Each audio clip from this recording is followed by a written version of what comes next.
काय? खाली डोकं वर पाय. या भ्रष्ट अधिकाऱ्यांचं करायचं काय? खाली डोकं वर पाय. या भ्रष्ट कंत्राटदारांचं करायचं काय? खाली डोकं वर पाय. शिवसेना जिंदाबाद. शिवसेना.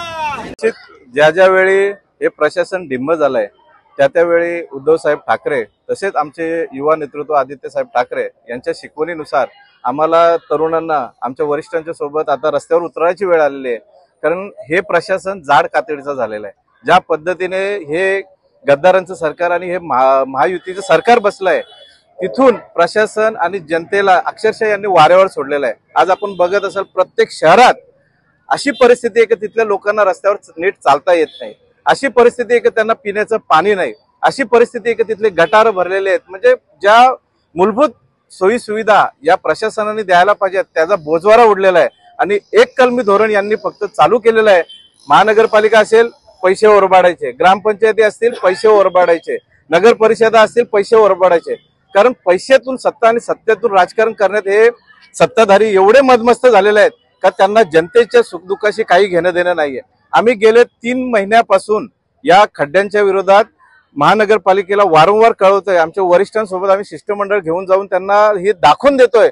प्रसंगी आम्ही मोठा मोर्चा सुद्धा काढला, परंतु या महानगरपालिकेच्या अधिकाऱ्यांची चमडी एवढी जाड झालेली आहे का इथले लाडके कॉन्ट्रॅक्टर योजना त्याच्यामध्ये या 4-5 कंपन्या यांच्या लाडक्या आहेत, त्यांना पाठीशी घालण्यासाठी ज्या पद्धतीने ज्या थराला जाता येईल त्या थराला हे अधिकारी जात आहेत।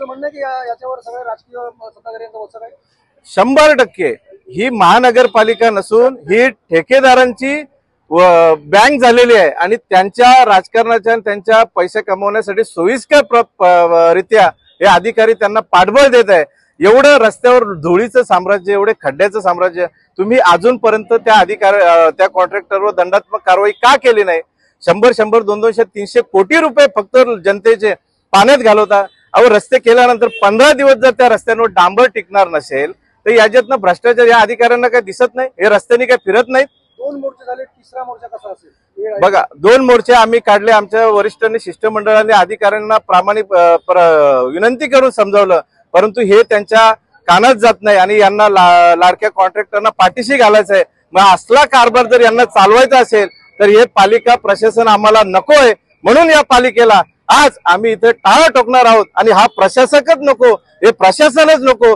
जर जनतेच्या टॅक्सच्या पैशातून यांच्या जर फक्त यांना बंगले बांधायचे असतील, यांना गाड्या घ्यायच्या असतील आणि या अधिकाऱ्यांना त्यांच्या भ्रष्टाचारामध्ये सामील होऊन यांचं साठलोट साधायचं असेल तर सर्वसामान्य नागरिक म्हणून असले प्रशासन अधिकारी आम्हाला काम करणारे नको आहेत। म्हणून हा प्रशासनाचा धिक्कार आणि या पालिकेला आम्ही आज टाळे ठोकणार आहोत का एक तर हा कारभार सुरळीत व्हावा, कारभार भ्रष्टाचार मुक्त व्हावा आणि लाडके कॉन्ट्रॅक्टर मुक्त व्हावा, अन्यथा महानगरपालिका टाळे बंद असावी हा एकमेव आमचा आजचा उद्दिष्ट आहे। मोर्चे बाबा आम्ही बरेच काढले, पण हे सरकार आणलं आहे बैरा आहे काय मोर्चे बघत नाही आणि ते ऐकत नाही। मागे 3 गोष्टीसाठी आम्ही आंदोलन केली। एक मालमत्ता कर होता, आता पाणी, एवढा पाऊस पडून सुद्धा घरात पाणी लोकांना मिळत नाही, एवढे खर्च करून रस्त्यावर कुठे चालता येत नाही। याचं निवेदन गेल्या 1 महिन्यापूर्वी जिल्हा प्रमुख आणि आमच्या सर्व शहर प्रमुखांनी महापालिकेला दिला, पण त्याच्यावर त्यांनी काही निर्णय घेतला नाही। परत आमच्या शिष्टमंडळाला बोलवलं नाही, बाबा ही उपाययोजना आम्ही करतो, असं काही करत नाही। म्हणून आज आम्ही महापालिकेला टाळा ठोकायला आलेलो आहोत।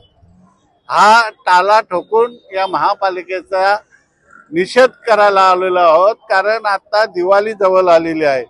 दिवाळीला सण एवढा मोठा आपल्या महाराष्ट्राचा असताना घरात पाणी मिळत नसेल, चालायला रस्ता जर नसेल, गाड्यांचं तर सोडात, तर या गोष्टीसाठी आज आम्ही हा आंदोलन हाती घेतलेला आणि त्यासाठी आम्ही जमलेलो आहोत। काय आयुक्तांची भेट झाली, काय चर्चा? आयुक्तांची काही नाही, आता आम्ही पहिला आमचा कार्यक्रम करू, मग आयुक्त बोलतात की नाही बोलतात ते आमच्या पद्धतीने आपण बघू। काय सकारात्मक प्रतिसाद मिळाला तर पुढची भूमिका काय ठाकरे? भूमिका आमच्या नेहमीच असतात। काल बघितलं असेल भ्रष्टाचार संपूर्ण महाराष्ट्रात वाढलेला आहे। हा भ्रष्टाचार अधिकारी नाही, अधिकाऱ्यांना मदत करणारे त्यांचे जे नेते आहेत, मंत्री आहेत, ठाण्याचा काल मोर्चा आपण बघितलेला असेल, जो आयुक्त लाच घेतो, पकडला जातो आणि त्याला ताबडतोब सोडून दुसरीकडे पोस्टिंग केली जातं. त्यामुळे अधिकाऱ्यांचं मनधैर्य वाढलेलं आहे. दादा, एक आता आव्हान असं आलेलं आहे की महायुतीच्या कार्यकारणामध्ये स्थानिक स्वराज्य संस्थांच्या फंडांचा प्रचंड मोठा वापर भ्रष्टाचारासाठी झालेला आहे ना. आता बघा, भ्रष्टाचार रोज आपण बघतो. लाडके बहिणींसाठी दलित समाजाचे पैसे काढले, त्यांना ठेवले. मान्य उद्धव साहेबांनी गोर गरिबांसाठी जी झुणका भाकर केंद्र शिवभोजन चालू केलं होतं, लोकांना 10 रुपयात जेवण फुकट मिळत होतं.